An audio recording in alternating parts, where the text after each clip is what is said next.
Start करते हैं question number 15 के साथ। क्वेश्चन नंबर 15 में क्या दिया हुआ है, ये जो अपने पास पॉलिनोमियल है ये इससे डिविजिबल है, ठीक है। तो एक्स स्क्वायर माइनस एक्स जो है ना, इसके जो फैक्टर्स होंगे तो ये इसके भी फैक्टर्स होंगे, ठीक है। तो कैसे होंगे ये factors, x into x minus one, तो इसका फैक्टर क्या क्या है, एक तो जीरो इसका फैक्टर है, एक्स इक्वल्स टू जीरो, और एक्स इक्वल्स टू वन जो है इस पॉलिनोमियल का फैक्टर है।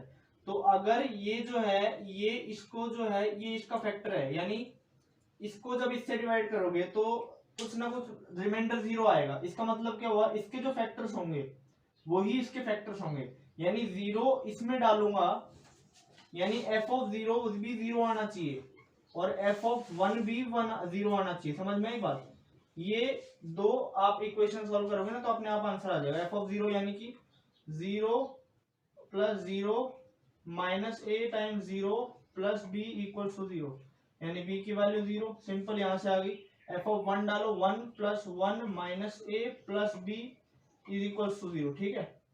तो b minus a is equal to b minus a equal to minus two आ गया। b की वैल्यू अपन ने जीरो निकाली थी, तो zero minus a is equal to minus two, तो a की वैल्यू कितनी आ गई, टू आ गई यहाँ से। सिंपल, यहाँ से b की वैल्यू जीरो आई।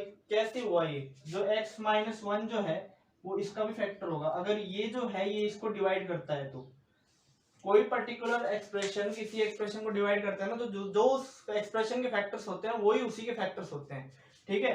तो इसीलिए ये दो इक्वेशन बनाई, यहाँ से a और b की वैल्यू निकाली। एक अल्टरनेटिव और कर सकते हो आप लोग। अल्टरनेटिव में क्या कर सकते हो, अल्टरनेटिव में आप simple x cube plus x square minus a x plus b करो, और यहाँ पे एक्स स्क्वायर माइनस एक्स करो, और सिंपल ट्रेडिशनल मेथड के साथ इसको सॉल्व करोगे ना डिवीजन से, तो आपको क्या करना है, बस रिमाइंडर को जीरो कर देना है। Make remainder zero, make remainder zero, ठीक है। कमेंट्स में बताओ कि यही आंसर आ रहे हैं, इससे भी यही आंसर आ रहे हैं, तो ये भी एक तरीका हुआ, ठीक है। तो ये वाला क्वेश्चन यहीं पे एंड होता है, इसको नोट कर लो तब तक के लिए, फिर आगे बढ़ते हैं। फिर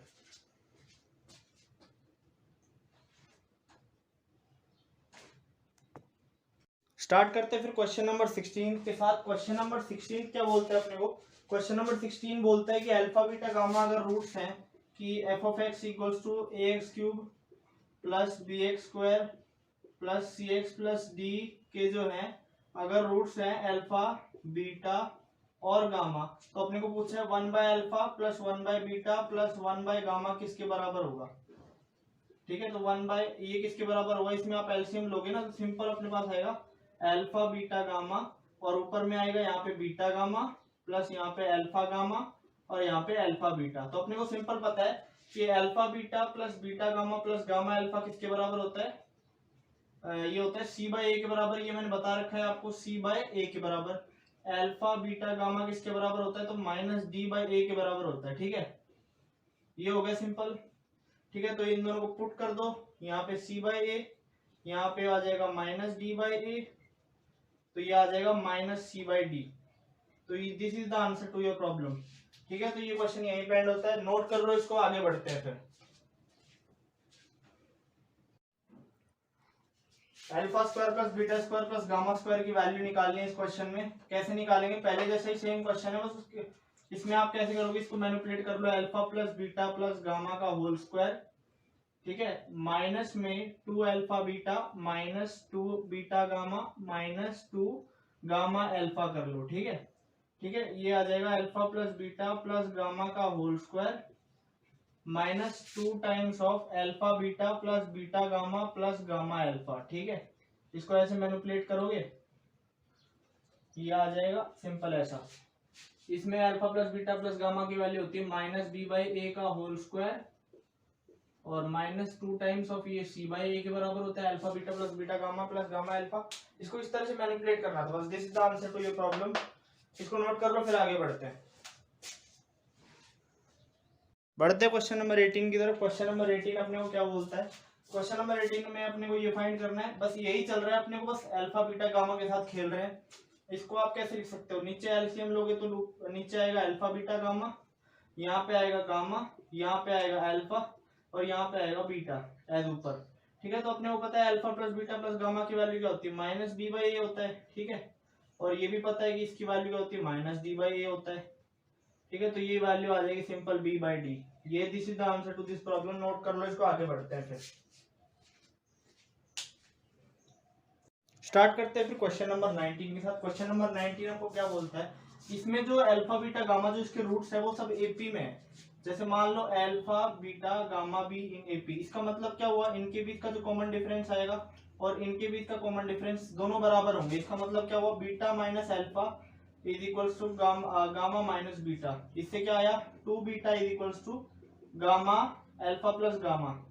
दोनों साइड जब अपन बीटा ऐड करेंगे तो 3 beta is equals to alpha plus beta plus gamma आएगा। ठीक है, alpha plus beta plus gamma की value minus b by a होती है, यानी यहाँ पे आ जाएगी p/1। ठीक है, और 3 बीटा, यानी कि बीटा की वैल्यू कितनी आ जाएगी, p/3 आ जाएगी सिंपल। ठीक है, ये आ जाएगी p/3 जो आएगी, ये इसकी वैल्यू आ जाएगी सिंपल। यही इसकी कंडीशन है कि one of the roots will be equal to p/3, तभी ऐसा हो पाएगा। ठीक है, ये अपनी कंडीशन है। This is the answer to this problem. इसको नोट कर लो, फिर आगे बढ़ते हैं।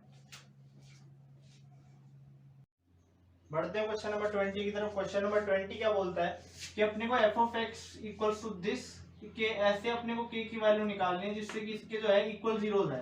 मान लो इसका equal zero alpha and alpha है, अल्फा एंड अल्फा भी द इक्वल जीरो, यानी कि अपना जो पॉलिनोमियल है उसको अपन x minus alpha into x minus alpha भी लिख सकते हैं। ठीक है, उसको अगर एफ ऑफ एक्स, अगर अल्फा भी द रूट इक्वल रूट, तो ये आ जाएगा x square minus 2 alpha x plus alpha square. ये सिंपल बात है। इसको और इस इक्वेशन को कंपेयर कर लो, तो k की वैल्यू क्या आ गई, k की वैल्यू जो है यहां से कंपेयर करके 1 आ गई, और यहाँ पे माइनस 2 अल्फा इक्वल्स टू 1 करेंगे तो alpha equals to minus half आ गया। ठीक है, ये सिंपल बात है। और alpha square equals to k करेंगे तो अल्फा की वैल्यू किसके बराबर आ गई, alpha equals two plus minus की आ गया। ठीक है, यहाँ पे अपने वो होता है कि k की वैल्यू प्लस माइनस अल्फा लिख सकते हैं, यानी k की वैल्यू प्लस माइनस हाफ लिख सकते हैं।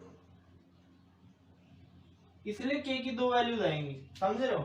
Alpha square equals to k है, प्लस माइनस की हो जाएगा, k की वैल्यू प्लस माइनस अल्फा हो जाएगी। तो यहाँ से अपन ने निकाला, तो यहाँ पे प्लस माइनस कर दो या माइनस प्लस कर दो, प्लस माइनस ही आएगा, प्लस माइनस हाफ। प्लस भी हो सकता है, माइनस भी हो सकता है k की वैल्यू। ठीक है, सिंपल ये वैल्यू आ जाएगी।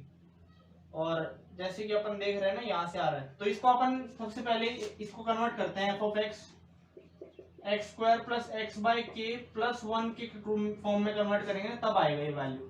अब कंपेयर करेंगे क्योंकि एक्स स्क्वायर कोएफिशिएंट सेम हो गए ना, अब करोगे तो 1 इक्वल्स टू 1 तो है ही। यहाँ से अपने को क्या आएगा वैल्यू, इसको हटाओ एक बार, यहाँ से अपने को पास आएगा minus 2 alpha equals to 1 by के बराबर आएगा, और अल्फा स्क्वायर इक्वल्स टू किसके बराबर आएगा, 1 के बराबर आएगा, यानी अल्फा की वैल्यू प्लस माइनस 1 आ जाएगी। तो यहाँ से के की वैल्यू कितनी आ जाएगी, माइनस 1 बाई 2 अल्फा। तो यहाँ पे अल्फा की दो वैल्यू के लिए जो होगा ना, अल्फा की प्लस वाली वैल्यू के लिए के की वैल्यू 1 आएगी, माइनस वाली वैल्यू के लिए भी के की वैल्यू 1 आएगी, तो के की वैल्यू क्या आएगी, प्लस माइनस हाफ आ जाएगी, जैसे पहले आ रहा था। मैंने क्या किया, इनकी कोएफिशिएंट्स एक्स स्क्वायर वाले को बराबर कर दिया, तब कंपेयर किया। दो क्वाड्रेटिक इक्वेशन को हमेशा कैसे कंपेयर करोगे, पॉलिनोमियल्स को, कि सबसे पहले एक्स स्क्वायर के कोएफिशिएंट्स को सेम कर दो। तो एक्स स्क्वायर के कोएफिशिएंट्स को मैंने सेम कर दिया, और उसके बाद मैंने जो है फिर कंपेयर कर दिया, तो वैल्यूज ये आ रही है। इसलिए hence proved k has to values so that polynomial has equal zeros. तो नोट कर लो इसको, फिर आगे बढ़ते हैं।